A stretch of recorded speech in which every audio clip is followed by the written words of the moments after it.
Maranatha, Tuhan Yesus segera datang.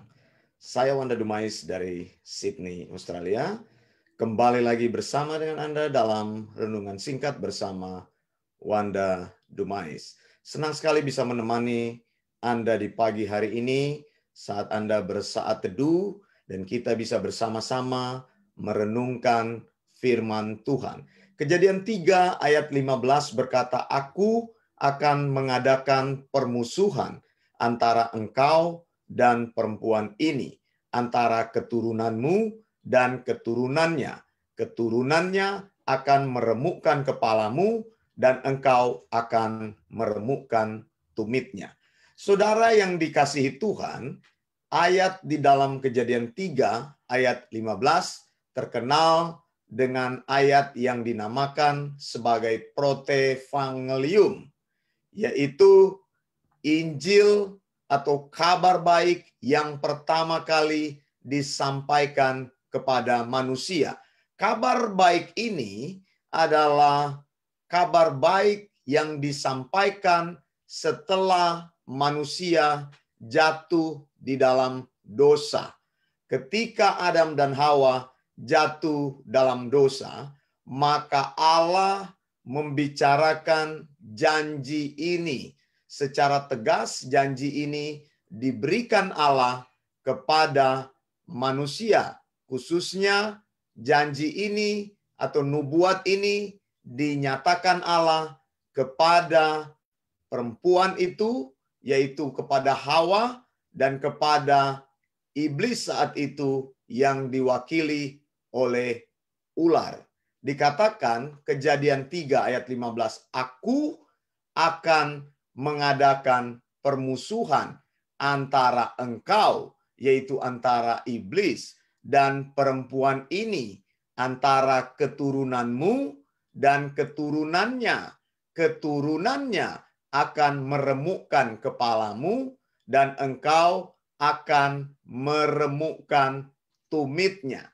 Saudara, dikatakan oleh Alkitab di sini bahwa akan ada satu pukulan terakhir yang sangat berat dan sangat kuat, pukulan yang mematikan, akan menghancurkan iblis. Ya, dikatakan di sini keturunannya akan meremukkan kepalamu. Ini one final blow yang akan dilakukan oleh keturunan dari wanita. Lalu dikatakan bahwa keturunan dari ular akan meremukkan tumitnya. Jadi firman ini sebenarnya diucapkan Allah kepada Hawa saat itu atau perempuan itu dan kepada ular. Saudara, kalau saudara pahami ular di sini, jadi dikatakan kalau Tuhan katakan aku akan mengadakan permusuhan antara wanita dan ular, maksudnya bukan permusuhan antara manusia dan ular. Bukan, saudara ya. Ayat ini menyatakan sebuah perlambangan-perlambangan yang besar. Ya, dikatakan di sini bahwa kata engkau di sini menunjuk kepada pribadi di balik ular yang menipu Adam dan Hawa. Lalu dikatakan di sini, Tuhan katakan bahwa akan terjadi permusuhan antara dua keturunan ini. Jadi keturunan perempuan dan keturunan dari ular. Tentu keturunan dari ular tidak bicara keturunan-keturunan dari iblis, saudara. Tidak ya. Tapi ini akan kita telusuri selanjutnya. Nah, kepada siapakah nubuat ini dinyatakan? Kita akan periksa di sini. Memang dalam kata keturunan di sini bisa berarti kolektif, yaitu benih. Di sini dipakai kata benih. Kalau di dalam bahasa Inggrisnya berkata seperti ini, and I will put enmity between you and the woman and between your seed, ya dikatakan, and her seed. Jadi benihmu dan benih perempuan itu. He shall bruise your head and you shall bruise his heel. Jadi ada bagian tertentu yang dikatakan bahwa keturunan dari ular ini akan meremukkan tumit daripada keturunan wanita ini. Nah, saudara, tadi saya dikatakan bahwa seed itu atau benih itu dari kata sera dalam bahasa Ibraninya bisa menyangkut kolektif, bisa menyangkut banyak orang, dan bisa menyangkut individual, bisa menyangkut orang per orang. Kita melihat di dalam sejarah manusia ya, bahwa pada awalnya Hawa sendiri berpikir bahwa keturunannya yang akan menjadi penggenapan dari nubuat yang Tuhan katakan dalam Kejadian 3 ayat 15 ini, yang akan meremukkan kepala daripada ular itu, melakukan one final blow. Jadi pukulan terakhir, dan sesudah pukulan terakhir itu tidak ada lagi kekuatan daripada keturunan iblis untuk melawan keturunan dari wanita ini. Perseteruan akan terjadi sepanjang zaman, tapi akan ada masanya di mana satu pukulan terakhir akan mematahkan kuasa daripada keturunan dari si iblis itu yang diwakili oleh ular. Nah, siapakah keturunan itu? Hawa tadinya berpikir keturunannya yang akan melakukan one final blow itu adalah Kain. Tapi kita tahu ceritanya, ternyata Kain menjadi seorang pembunuh. Dan mungkin Hawa berpikir sesudah itu bahwa keturunan yang dimaksud adalah Habel. Tapi Habel sudah tidak ada karena Habel dibunuh oleh Kain. Ya, jadi ini juga merupakan satu usaha kalau kita lihat di dalam sejarah, karena Tuhan sudah katakan ada permusuhan antara benih perempuan itu dan benih si ular, maka si ular ini dengan kekuatannya akan terus melakukan tindakan-tindakan untuk menghancurkan benih dari wanita ini. Dan kita tahu yang pertama, benih wanita ini yang dibunuh oleh perempuan ini, oleh ular ini adalah Habel. Nah, saudara yang dikasihi Tuhan, tadi saya katakan apakah ini menyangkut kolektif atau menyangkut individual? Memang di dalam sejarah kita lihat bagaimana keturunan atau benih daripada ular ini berusaha untuk menekan umat Tuhan. Pada awal-awal sejarah umat Tuhan, sejarah orang Israel selalu mengalami tekanan. Yang pertama kali mereka menjadi budak di Mesir. Dan berlangsung terus-menerus keturunan daripada ular ini selalu akan mencari cara untuk membinasakan.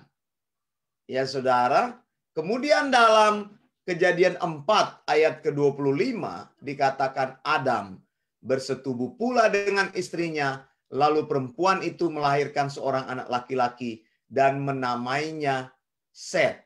Jadi Hawa berpikir bahwa keturunan yang dimaksud itu adalah keturunan yang terjadi di masa dia hidup. Dia katakan sebab katanya Allah telah mengaruniakan kepadaku anak lain sebagai ganti Habel, sebab Kain telah membunuhnya. Tetapi maksud Allah tidak kepada wanita ini langsung. Ini adalah sebuah nubuatan yang melintasi segala zaman. Ketika manusia berdosa, maka Allah sudah menjanjikan sebuah kelepasan. Bahwa satu kali kelak akan ada keturunan dari wanita ini yang akan meremukkan kepala dari ular. Memang saudara, ada beberapa tafsiran-tafsiran. Ada yang berpikir bahwa keturunan dari wanita ini, karena tadi saya katakan kolektif, yaitu menunjuk kepada humanity in general. Jadi menunjuk kepada kelompok manusia itu. Jadi ada orang yang percaya Kain itu adalah penggenapan nubuat itu pertama kali, lalu kemudian berkulminasi sampai kepada Kristus. Lalu ada juga yang percaya bahwa keturunan wanita ini menunjuk kepada Maria. Kenapa? Buktinya di dalam Alkitab orang Katolik yang diakui sebagai Theopneustos. Sebenarnya Alkitab orang Katolik ini adalah Alkitab terjemahan, yaitu bahasa Latin Vulgata. Ya, saya tidak setuju bahwa Alkitab terjemahan dianggap sebagai Theopneustos. Alkitab Theopneustos itu adalah Alkitab yang bahasa asli. Alkitab yang merupakan teks awal, bukan Alkitab yang diterjemahkan. Nah, di dalam teks Vulgate atau Vulgata, ya, yaitu terjemahan dari Jerome, Kejadian 3 ayat 15 ini, benih perempuan ini, kata gantinya ia akan meremukkan kepala ular. Kata ia di situ diganti oleh terjemahan Vulgata ini menjadi perempuan. Jadi ia perempuan meremukkan kepala keturunan ular. Nah, ini akhirnya dipahami oleh orang-orang Katolik bahwa keturunan dari wanita ini adalah seorang pria. Padahal jelas-jelas di dalam Alkitab bahwa keturunan yang dimaksud, seed yang dimaksud itu adalah seorang pria. Saya bacakan di dalam bahasa Inggris lebih jelas di sini. Dikatakan begini, and I will put enmity between you and the woman, and between your seed and her seed. And dikatakan begini, he shall bruise. Jadi, your head and you shall bruise his heel. Jadi tidak dikatakan she shall bruise, tetapi dikatakan he shall bruise. Jadi keturunan ini jelas menunjuk kepada seorang pria, ya, bukan Virgin Mary, bukan seorang perempuan. Begitu. Jadi kita tahu nanti di dalam sejarah, makanya saya bilang ajaran-ajaran yang benar akan menghasilkan praktek beriman yang benar, ya. Kalau ajarannya yang salah, maka akan menghasilkan praktek beriman yang salah, karena kesalahan dari terjemahan yang awal bukan kesalahan. Saya percaya ini disengaja itu, sehingga berpikir bahwa Virgin Mary itu atau perawan Maria itu adalah seed yang dimaksud, adalah keturunan yang dimaksud, penggenapan dari Kejadian 3 ayat 15. Sehingga sampai sekarang kita sudah tahu orang Katolik terus percaya bahwa Maria itu adalah segala-galanya, ya. Tapi kalau kita tanya, mereka tidak mau mengaku. Mereka bilang bukan, hanya pengantara saja. Tapi juga pengantara di dalam Alkitab cuma satu-satunya, yaitu Yesus. Tidak ada pengantara yang lain. Nah, saudara, jadi nubuatan ini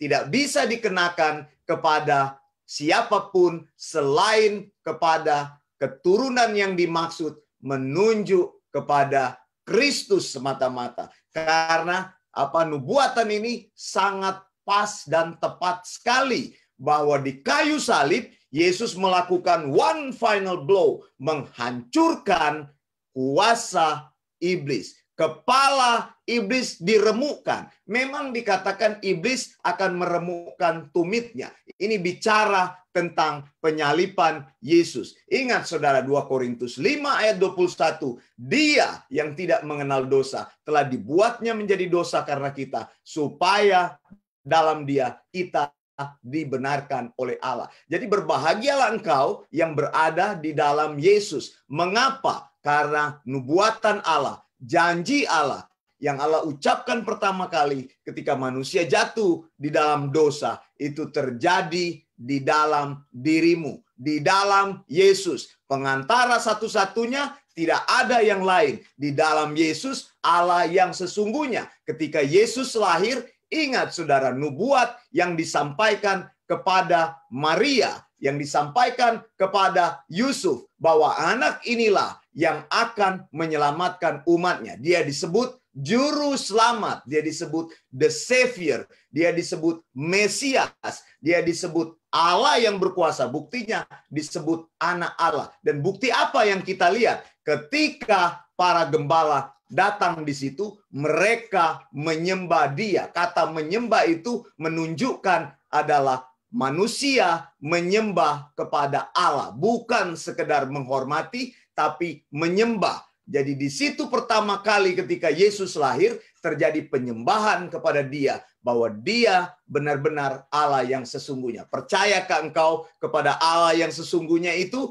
kepada Yesus Kristus yang Allah janjikan untuk melakukan one final blow kepada iblis? Kalau engkau percaya kepada Dia, maka engkau tahu bahwa kemenangan dari Yesus itu menjadi milikmu. Kejadian 3 ayat 15, yang dinubuatkan Allah digenapi di dalam Yesus. Dan bahkan Alkitab katakan anak darah itu, perempuan itu akan melahirkan seorang anak, dan anak itu akan dinamai Yesus, yang artinya Mesias, yang artinya juru selamat. Dan juru selamat itu saya percaya dan saya doakan lahir di dalam hatimu. Dan juru selamat itu akan mengajarkan kepadamu pengajaran-pengajaran yang benar melalui firman-Nya. Engkau percaya kepada Dia, engkau mengasihi Dia, maka engkau juga mengasihi firman-Nya, mengasihi sound doctrine, mengasihi pengajarannya yang tidak ada salahnya itu. Mengasihi firman-Nya, ajaran yang benar, ajaran yang tidak terkompromi. Percayakah engkau kepada Yesus? Saya berdoa Tuhan membuka hatimu supaya engkau menerima Dia sebagai Tuhan dan Juru Selamat, sehingga engkau mengalami kuasa penebusannya di dalam hidupmu. Saya Wanda Dumais dari Sydney, Australia. Saya mau ucapkan Tuhan Yesus segera datang, Tuhan Yesus akan datang, Tuhan Yesus pasti datang. Maranatha, blessings.